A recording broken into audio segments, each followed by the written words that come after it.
CH-300 हीरे की खान। जब फायर कैलेमिटी हुई, अलग अलग गुटों ने तुरंत अपनी अपनी चालें चलनी शुरू कर दी। आरव की टीम, जो इस समय ड्रिफ्टिंग सैंड रिवर में थी, उन्हें इस बात का कोई अंदाजा नहीं था कि एक बड़ा ग्रुप नॉर्थ बनिंग वैली की ओर तेजी से बढ़ रहा था। हालांकि फिलहाल ये उनके लिए कोई चिंता की बात नहीं थी, क्योंकि ड्रिफ्टिंग सैंड रिवर के डिमन बीस्ट्स अचानक से उग्र हो गए थे। अगर वो और ज्यादा देर तक वहां रुके, तो अनन्या का साइकिक एलिमेंट भी इन वाइट सैंड डिमंस के खिलाफ बेकार साबित हो जाता। शिट, यहाँ क्या हो रहा है? रुद्र ने निराशा होकर कहा। पहले तो वो नॉर्थ बनिंग वैली में फायर कैलेमिटी के हाथों लगभग पकड़े जा चुके थे, और जब वो फाइनली ड्रिफ्टिंग सैंड रिवर लौटे, तो यहाँ के डिमन बीस्ट्स पूरी तरह से बेकाबू हो गए थे। क्या हम वापस जा रहे हैं या फिर नॉर्थ बनिंग वैली में ही जाएंगे? हमें अभी फैसला लेना होगा, लकी ने फिक्रमंद होते हुए कहा। अब वापस जाने का वक्त नहीं है, हमें जल्दी से बनिंग वैली की ओर जाना चाहिए, अनन्या ने अपना सिर पकड़ते हुए कहा। अनन्या के शब्द सुनते ही टीम मेंबर्स के दिल जोर से धड़कने लगे। फायर कैलेमिटी ने उनके शुरुआती प्लान को पूरी तरह से बर्बाद कर दिया था। वो जगह, जहां वो उम्मीद कर रहे थे कि बस एक साधारण एडवेंचर होगा, उससे कहीं ज्यादा खतरनाक साबित हो रही थी।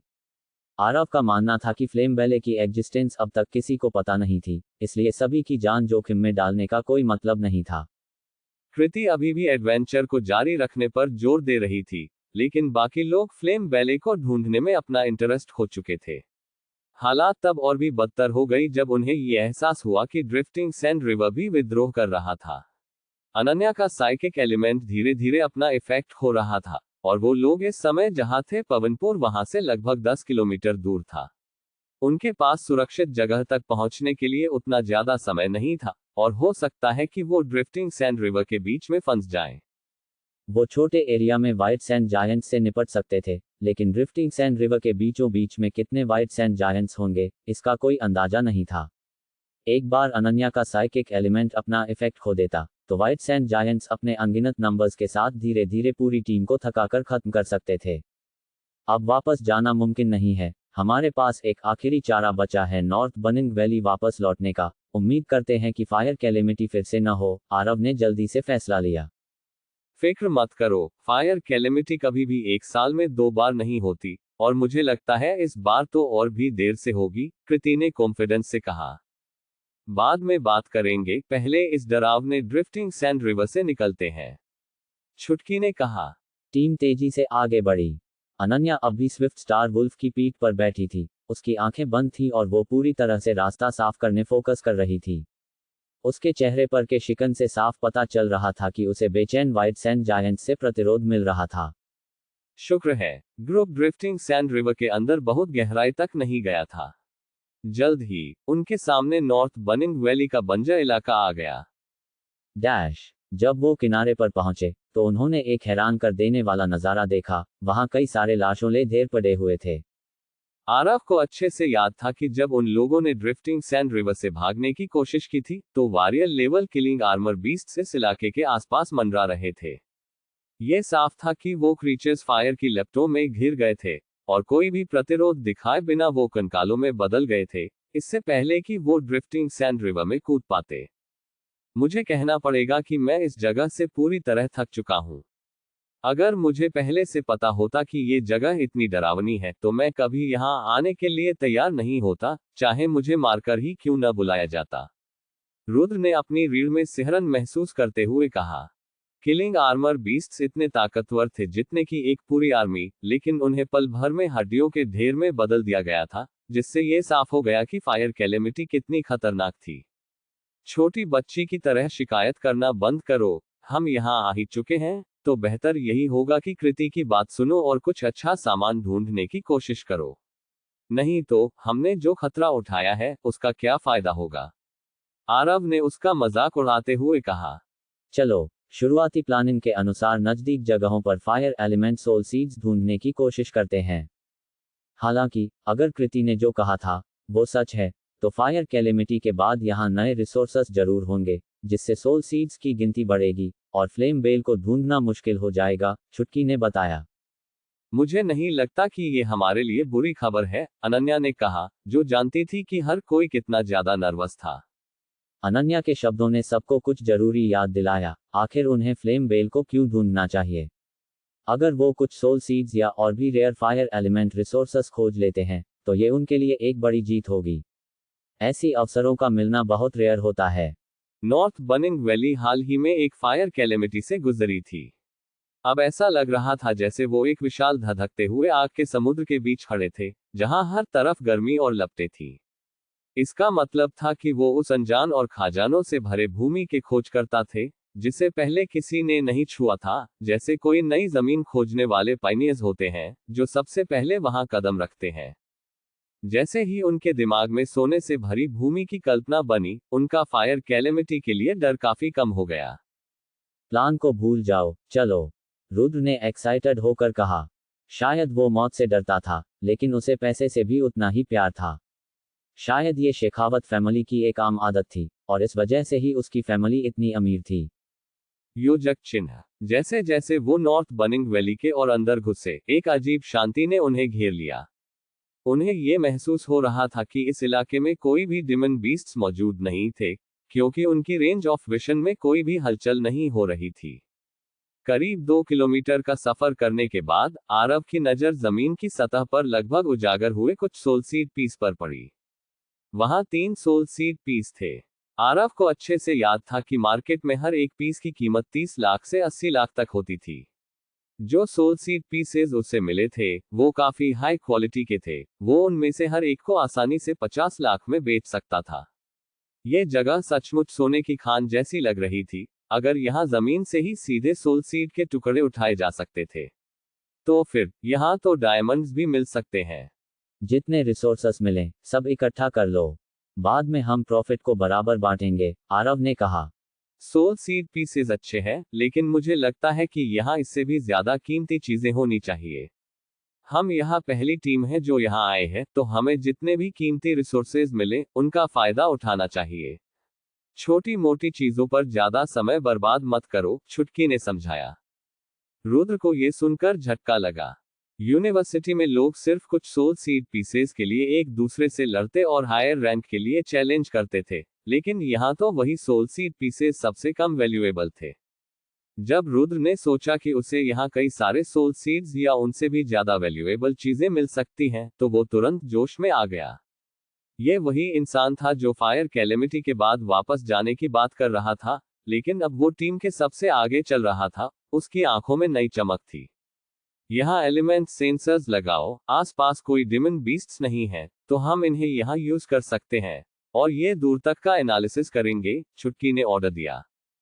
बाकी टीम को ये एहसास हो गया था कि कुछ ही समय में उन्हें सोल सीड्स मिल सकती है।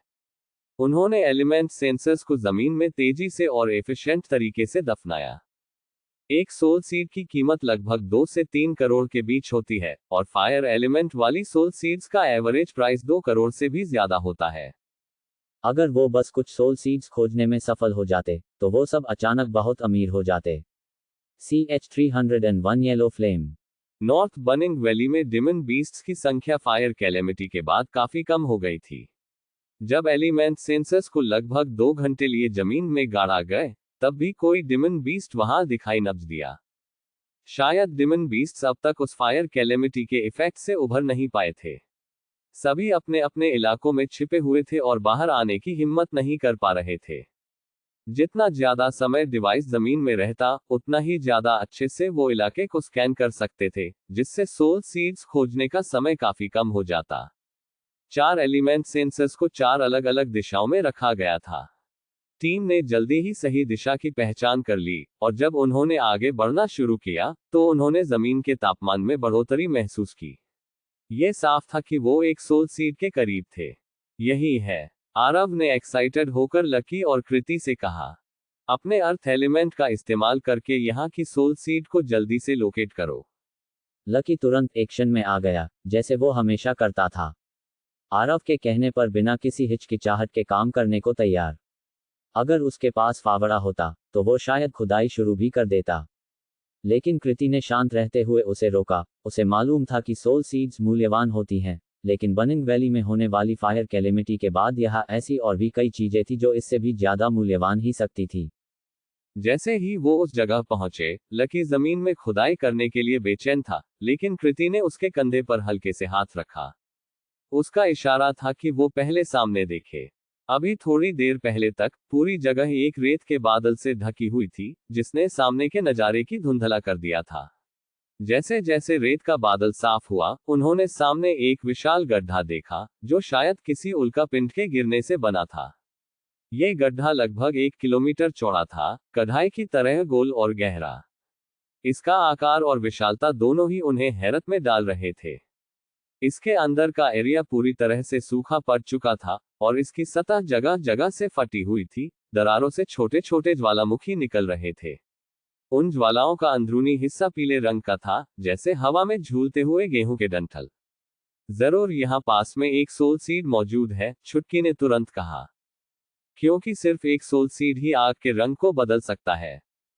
लकी ने आगे की ओर देखा और अपनी आंखों को ऐसे रगड़ा जैसे उसे अपनी आंखों पर भरोसा ही ना हो रहा हो। उसने जमीन के बीचों बीच लगभग 2 मीटर ऊपर एक yellow fire element soul seed को तैरते हुए देखा। हालांकि लकी ने पहले कभी सोल सीड्स नहीं खोजे थे, लेकिन आर्मी में बाकी लोग हमेशा बताते थे कि एक सोल सीड को ढूंढना कितना मुश्किल था। उसने कभी नहीं सुना था कि एक सोल सीड इस तरह सीधे उसके सामने दिखाई देगा। क्या ये थोड़ा ज्यादा आसान नहीं है? लकी ने अविश्वास में कहा, उसे अपनी आंखों पर यकीन नहीं हो रहा था। आरव 1 किलोमीटर बड़े गड्ढे के किनारे खड़ा था, और ये साफ था कि फायर एलिमेंट सोल सीड यहां हाल ही में दिखाई दी थी। शायद इस इलाके में फायर कैलेमिटी के इफेक्ट की एक बड़ी मात्रा जमा हो गई थी, जिससे जमीन इस ताकत को सहन नहीं कर पाए और आसपास की जमीन धंसने लगी थी। इसके अलावा इस जगह को पूरी तरह से फायर एसेंस ने भर दिया था। यह पहली बार था जब आरव ने येलो फ्लेम देखी थी, और वो ये नहीं समझ पा रहा था कि इसका स्पेशल इफेक्ट क्या है। आमतौर पर हर सोल सीड का एक स्पेशल इफेक्ट होता है, जैसे कि आरव का रोज फ्लेम, जिसने उसके फायर स्पेल्स के डैमेज को 250% तक बढ़ा दिया था। अलग अलग सोल सीड्स के अपने स्पेशल इफेक्ट होते हैं। कुछ सोल सीड्स के इफेक्ट इतने अच्छे होते हैं कि उन्हें ऊंची कीमतों पर बेचा जा सकता है, छुटकी ने समझाया। जैसे कि फ्लोइंग मड, जो लकी ने हासिल किया था, वो अर्थ एलिमेंट सोल सीड्स में से एक हाई क्वालिटी वाली सीड थी, जिसकी कीमत लगभग 3 करोड़ तक हो सकती है। हर सोल सीड में एक तरह की इंटेलिजेंस होती है, अनन्या ने आगे कहा। इस येलो सोल सीड का जादुई असर काफी अनोखा लगता है, और इसे भी ऊंची कीमत पर बेचा जा सकता है। तभी अनन्या ने सीरियस होकर कहा, यहाँ के भूमिगत ज्वालामुखी किसी भी इंसान को पल भर में राख में बदल सकते हैं। जो भी इसके बीचों बीच जाने की कोशिश करेगा, वो जलकर मर सकता है। रुद्र और लकी ने तुरंत ही बेचैन आरव की ओर देखा, क्योंकि वो टीम का एकलौता फायर मैजिशियन था। इसका मतलब था कि उसे कुछ हद तक आग से सुरक्षा मिल सकती थी, और शायद वही इस जगह को सुरक्षित पार कर सकता था। आरव ने बिना समय बर्बाद किए येलो फ्लेम्स से भरे गड्ढे में छलांग लगा दी। सोल सीड को इस तरह हवा में उजागर देखकर उसके लिए खुद पर कंट्रोल करना मुश्किल हो रहा था, और इससे भी ज्यादा हैरानी की बात यह थी कि वहां कोई भी क्रीचर सोल सीड की रक्षा करने के लिए मौजूद नहीं था। डिमन बीस्ट्स इंसानों की तरह सोल सीड को रिफाइन नहीं कर सकते थे। इंसान सोल सीड्स की पावर को सीधे अपने अंदर समा लेते हैं। उन्हें सोल सीड की एनर्जी को धीरे धीरे अपने अंदर लेना पड़ता था, और जब उनके शरीर इस पावर को पूरी तरह से अपना लेते थे, तभी वो इसे अपनी ताकत में बदल पाते थे। यह प्रोसेस बहुत ही लंबी होती थी, इसलिए जब भी कोई सोल सीड दिखाई देता, अगर कोई डिमन बीस्ट उसे सबसे पहले ढूंढ लेता, तो वो क्रीचर आमतौर पर सोल सीड की रक्षा करता था, ताकि उसे अपने लिए इस्तेमाल करने के प्रोसेस को बिना रुके पूरा कर सके। आरव गड्ढे में और भी गहराई में उतर गया और जल्दी से सेंटर तक पहुंच गया। जब वो येलो सोल सीड से कुछ ही दर्जन मीटर की दूरी पर था, तो उसने सतर्कता से अपने आसपास का मुआयना किया।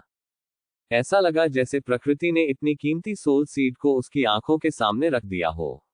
आरव को बहुत एक्साइटमेंट महसूस हो रहा था, लेकिन साथ ही उसे चिंता भी थी कि जैसे ही वो सोल सीड की तरफ बढ़ेगा, कहीं ये सपना टूट न जाए। हर बार जब वो सोल सीड पर झपटने के लिए तैयार होता, तो आखिरी पल में हिचकिचा जाता। आसपास जांच करने के बाद उसे फ्लेम्स के अलावा और कोई खतरा नजर नहीं आया। रोज फ्लेम से हासिल की गई फायर रेजिस्टेंस ने उसे इस गर्मी से इम्यून बना दिया था।